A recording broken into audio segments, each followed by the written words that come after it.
আসসালামু আলাইকুম ওরহমতুল্লাহি ওবরকাতু। সকল আহলুস সুন্নাহ ওয়াল জামাআতের অনুসারী সুন্নি আকীদার মুসলমান সবার জন্য আজকের এই ভিডিওটা। আসলে আজকে হচ্ছে পবিত্র জুম্মার দিন।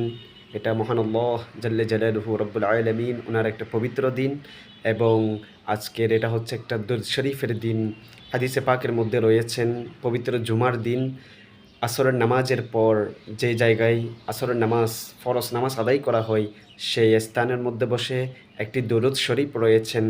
যেই দরুদ শরীফটা ওই স্থানের মধ্যে বসে ৮০ বার পাঠ করলে মহান আল্লাহ জাল্লে জালালুহু রব্বুল আলামিন রসুল করিম সাল্লাল্লাহু আলাইহি ওয়াসাল্লাম উনার উসিলায় হয়তো আমার আপনার ৮০ বছরের জীবনের গুনাহ মাফ করে দিতে পারেন। তো সেই দরুদ শরীফটি হলো আল্লাহুম্মা সাল্লি আলা সাইয়্যিদিনা মুহাম্মাদিন নাবিয়্যিল উম্মি ওয়া আলিহি ওয়া আসহাবিহি ওয়া বারিক ওয়া সাল্লিম। তো এই দরুদ শরীফটি আসুন আমরা সবাই আমল করি এবং অন্যকে আমল করার জন্য উৎসাহিত করি। তো এই ভিডিওটা আপনারাও দেখবেন এবং অন্যকে দেখার সুযোগ করে দিবেন এবং বেশি বেশি শেয়ার করে দিবেন।